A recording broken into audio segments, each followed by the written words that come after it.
شروع اللہ کا نام لے کر جو بڑا مہربان نہایت رحم والا ہے۔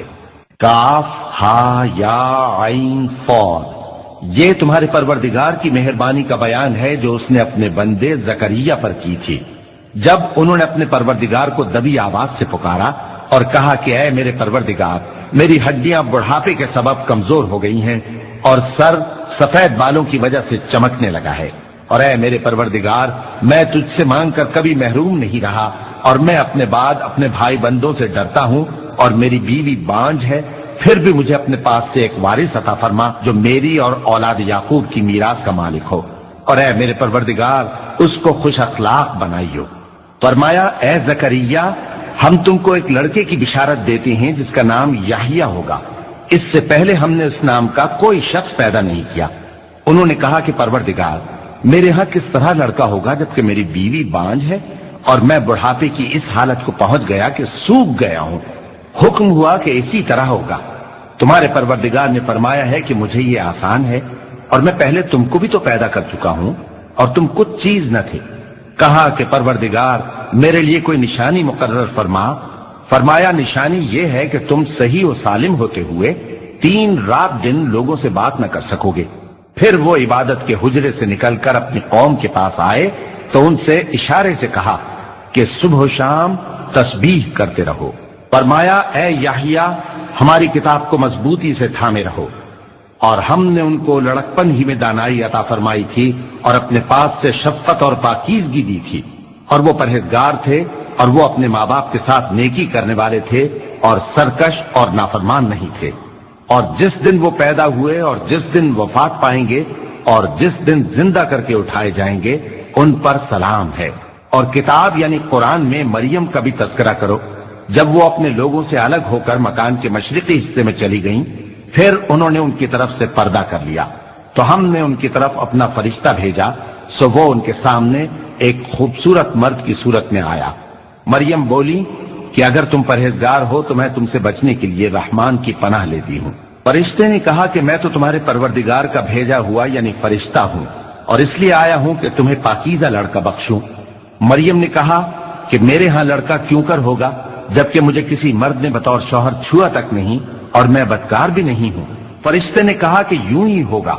تمہارے پروردگار نے فرمایا کہ یہ مجھے آسان ہے اور میں اسے اسی طریق پر پیدا کروں گا تاکہ اس کو ہم لوگوں کے لیے اپنی طرف سے نشانی اور ذریعہ رحمت بنائیں، اور یہ کام مقرر ہو چکا ہے۔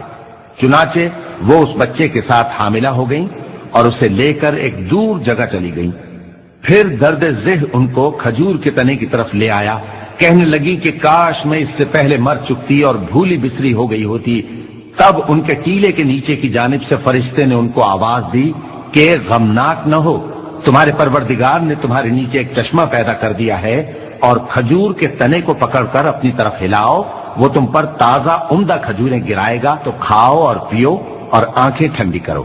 اگر تم کسی آدمی کو دیکھو تو کہنا کہ میں نے اللہ کے لیے روزے کی منت مانی، تو آج میں کسی آدمی سے ہرگز کلام نہیں کروں گی۔ پھر وہ اس بچے کو اٹھا کر اپنی برادری والوں کے پاس لے آئیں۔ وہ کہنے لگے کہ مریم، یہ تو نے برا کام کیا۔ اے ہارون کی بہن، نہ تو تیرا باپ ہی برا آدمی تھا اور نہ تیری ماں ہی بدکار تھی۔ تو مریم نے اس بچے کی طرف اشارہ کیا۔ وہ بولے کہ ہم اس سے کہ گود کا بچہ ہے کیسے بات کریں؟